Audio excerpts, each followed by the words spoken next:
कब होता है। अभी थोड़ा सा बात करते हैं कैलेंडर। कैलेंडर जो रिपीट कब होता है। मान लीजिए कि 2021 है, 2021 का कैलेंडर फिर कब आएगा। मान लीजिए 2022 है, 2022 का फिर कैलेंडर कब आएगा। 2023 है तो इसका कैलेंडर कब आएगा। 2024 है तो इसका कैलेंडर फिर कब आएगा। यानी कैलेंडर रिपीट कब होगा। 2023 जैसा कैलेंडर, 2023 जैसा कैलेंडर फिर कब आएगा।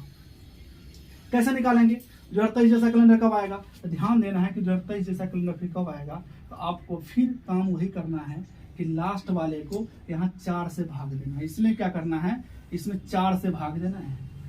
4 से भाग देंगे, 4 से भाग देने पर, 4 से भाग देने पर जो कहने का मतलब शेषफल आएगा, यहाँ 4 से भाग देते हैं। अगर शेषफल 1 आता है, अगर शेषफल 1 आता है तो 6 वर्ष के बाद जो है रिपीट करेगा कैलेंडर। अगर शेषफल 2 या 3, 2 और 3, अगर शेषफल 2 या 3 आता है तो यह कैलेंडर जो है 11 वर्ष के बाद रिपीट करेगा। अगर शेषफल 0 आता है तो कहने का मतलब यहाँ 28 वर्ष के बाद जो है कैलेंडर रिपीट करेगा। 28 वर्ष के बाद कैलेंडर रिपीट करेगा। आप देखिए, हम कहें कि 4 से भाग देने के लिए, तो 4 से किसी चीज को भाग देंगे, या तो रिमाइंडर 0 आएगा, या तो रिमाइंडर मतलब शेषफल, या तो शेषफल 1 आएगा, या तो शेषफल 2, 3 आएगा। कहियो 4 से भाग देंगे तो चारों कहीं शेषफल बचता है, नहीं। 4, 5 तो शेषफल बचबे नहीं करता है।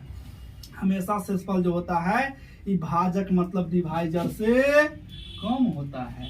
तो समझ में आ गया। 0 होगा तो 28 वर्ष के बाद रिपीट करेगा, 2 दिन होगा तो 11 वर्ष के बाद रिपीट करेगा, 1 होगा तो 6 वर्ष के बाद रिपीट करेगा।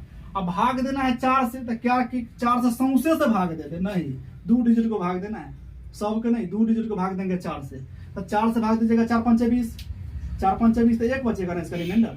4 5 20 तो एक शेषफल मतलब क्या निकालना है, एक शेषफल निकालिएगा ना।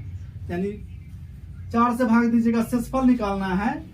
तो आप 4 से भागी, 4 5 20, 1 बचा, तो 1 बच गया शेषफल। तो यह कितना कै साल के बाद रिपीट करेगा, 6 वर्ष के बाद। तो 2021 जैसा कैलेंडर जो है कब आएगा, 6 1 7 यानी 2027 में आएगा। 2022 लेते 4 से भाग देंगे तो 4 5 20 2 बचेगा। तो जो ही 2 3 आ जाएगा तो 2022 जैसा कैलेंडर कब आएगा, 11 साल बाद 2 1 3 2 1 3 2033 में आएगा। ध्यान दीजिए, 2023 को 4 से भाग देंगे 3 आएगा, फिर यहाँ भी 3 आ जाएगा। 2023 को 11 जोड़ देंगे, 3 1 4 2 1 3 यानी 2034 में आएगा। अब यहाँ पर देखिए 2024 की बात करते हैं। 2024 जैसा कैलेंडर कब आएगा। अब यहाँ 4 से भाग दीजिएगा तो 4 6 24 यानी रिमाइंडर 0 आ गया। 28 साल के बाद रिपीट होगा, 8 2 2 4 यानी 2048 में होगा। अब देखिएगा कि मान लेते हैं ये चीज जोड़ने वाला कंडीशन हो गया, यही चीज घटाने में आएगा। अगर मान लेते हैं कि 2021, यहाँ ध्यान दीजिएगा, अभी जस्ट एक रुकमनी में अब ये क्वेश्चन दिया हुआ था। इसी टाइप का क्वेश्चन, जो क्वेश्चन लेने का मेरा मकसद यही था कि मान लीजिए उसमें दिया हुआ था 2018, उसमें दिया हुआ था 2018 का कैलेंडर कब रिपीट होगा। ऑप्शन ध्यान दीजिएगा, ऑप्शन वहां क्या था, ऑप्शन था आपका 2007, ऑप्शन था वहां पर 2010, ऑप्शन था वहां 2012। मान लीजिए इसमें से किसको आप टिक लगाइएगा। ध्यान दीजिए, क्वेश्चन ऑप्शन के अकॉर्डिंग बनता है। कैलेंडर 2000, मेरा रूल कहता है कि 18 लास्ट का 2 डिजिट को पकड़िए, 4 से भाग दीजिए, शेषफल बचेगा 2। शेषफल जब 2 बचेगा तो हम क्या कह रहे थे, 2 और 3 होगा तो 11 साल जोड़ना है। अब यहाँ 11 जोड़ दिए, 2018 में 11, 8 1 9 1 1 2। अब कहिएगा आंसर तो है ये नहीं है। अरे भाई 18 है, जब जोड़ने पर नहीं है तो घटा दो ना। यहाँ पर 2018 है तो 11 घटा दिए, 8 में से 1 जाता है 7, 1 में से 1 0 0 यानी 2007 आंसर हो जाएगा।